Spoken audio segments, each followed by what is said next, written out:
Ano ba Kabalen? Welcome to Wern, Pampanga. Para sa video na to guys, nandito tayo sa Magalang, Pampanga and we were invited by Ramyunatic. So this is a newly opened Korean grocery store at the same time, Ramyun House.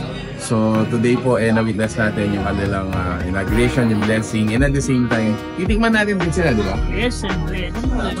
Yes guys, so if you wanna know more about this, samahan niyo po kami. Let's go. Okay, so the way it works here, if you notice po, meron tayong dining tables and at the same time, it's a, Korean mart. So you can come here and go find yung mga Korean items na kailangan ninyo or you can dine. Now, if you dine, first step po is kuha po kayo ng mga gusto nyong kainin doon that will be included in your bowl.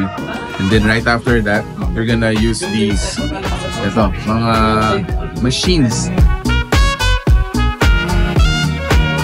And then right after that, pili po kayo ng table, pwede na natin kainin.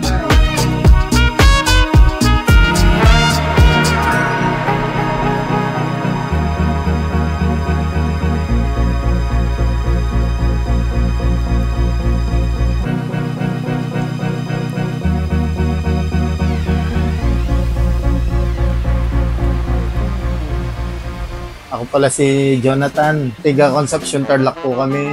Ito po yung first business namin dito sa Magalang, Pampanga, Ramyunatics. Ako pala si Sarah Jane, owner din ng Ramyunatics Magalang.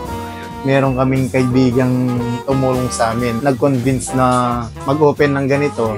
At the same time, nag-visit naman kami doon sa store niya. Maganda naman yung walk-in. Siya na rin naging mentor ko ngayon dahil sobrang bait niya tsaka matulungin. Yung mga anak ko, mahilig sila sa Korean foods. Doon nga, nag-visit kami doon sa Dagupan, in-invite niya kami. Nakita namin na halos lagi silang puno, ganyan.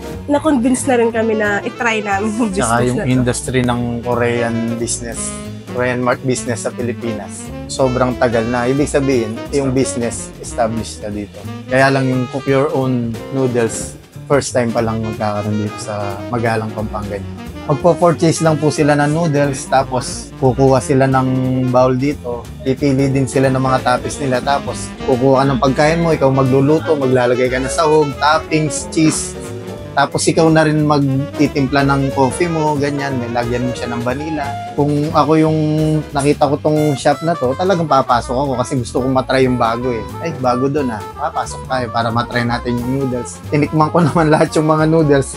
Satisfied naman ako. Kaya pala yung mga anak ko, gusto nila, may nakatago pa sa mga kwarto nila para kumain sila ng madaling araw, ganyan. Sila yung nag-prepare. Sila yung mag-choice ng toppings na gusto nila, ganyan. Nasa kanila kung ano yung gusto nilang ilagay. Sa mga yung parang gin ramen, yan. Tapos yung mga juices nila, yung ice stock, na iba-iba yung flavor, masasarap sila. Tapos coffee din, iba-ibang flavor yung mga caramel macchiato, ganyan. Korean product sila. So, available po sa mga Korean groceries natin dito. Meron tayong mga refreshments. Ayan. We also have yung mga, of course, noodles, more noodles, and more noodles.